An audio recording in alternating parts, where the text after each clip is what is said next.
Op dit moment realiseer ik als directeur van het Scheepvaartmuseum een grote overzichttentoonstelling van Willem van der Velde, vader en zoon. Misschien zegt dat u wat. Een van de grootste bekendste zeeschilders uit de 17e eeuw. Die beroemd werden door samenwerk te maken over grote zeeslagen. Dus terwijl die hele grote kanonskogels afgevuurd werden met grote slagschepen onder leiding van de bekende Michiel de Ruyter en de kogels over hen heen zoefden, tekenen ze de wereld van de macht. Klein en onmachtig vanuit het perspectief van bevreemding. En daar komen jullie werelden bij elkaar. De absurditeit van de macht. Maar altijd vanuit een ironische en vaak lachwekkend perspectief. Soms zeg ik wel eens dat het afgelopen coronajaar door Paul en Jeff bedacht hadden kunnen worden. De angst voor tederheid, noodgedwongen, opgedrongen door een machtige overheid. En Paul stuurde me deze week een foto van Heaven on Earth met de woorden: links zie je de duivel en helemaal rechts een soort van engel. Vlak na ze het podium opgaan. Doe er wat mee. Ik moest ontzettend lachen, omdat deze beschrijving precies gaat wat jullie werk ook boeiend maakt. Zelfs de duivel en engel zijn een onderdeel geworden van het grote theater en zij spelen die rol met verven mee. De stomme behoefte om iets te maken, dus verf of papier, een tekening te maken met bepaalde abstracties. En dan sluipen de inhoud, die sluipt er als het ware in. Ik kan alles eigenlijk in mijn kleine studiootje, kan ik alles maken wat ik wil. Dat gaat natuurlijk wel ergens over, uiteindelijk.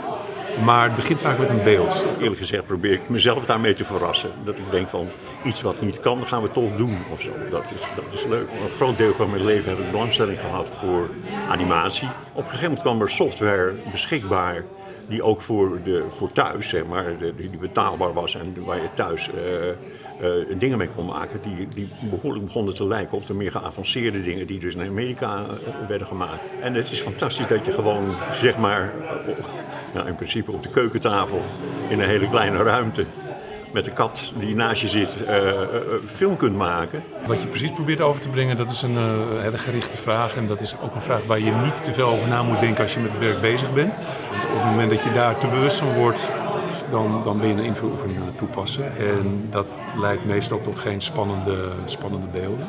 Op een gegeven moment kwam ik op het idee om iets niet meer filmisch te maken, maar iets wat veel statischer is. Dat kwam misschien ook wel doordat ik in die tijd ook door mijn zoon Paul wat vaker naar tentoonstellingen ging en dacht van verdorie, ik zou hier eigenlijk met beeld kunnen hangen, maar dan geen filmpje. Het mag wel animatie zijn, maar het moet een schilderij zijn.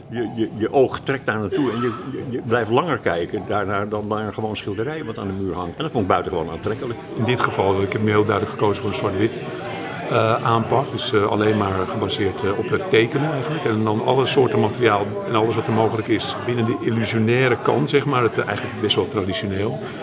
Probeer ik wel alle soorten tekenmaterialen die er zijn. En dat betekent ook dat ik soms kras in het papier daar weer pigment in frut, zeg maar, en wrijf en noem maar op om te kijken of dat, zodat je zoveel mogelijk, net als in muziek hebt, zoveel mogelijk tonaliteit hebt, zeg maar, instrumentarium. En in dit geval zijn het alle zwart-wit tekenmaterialen.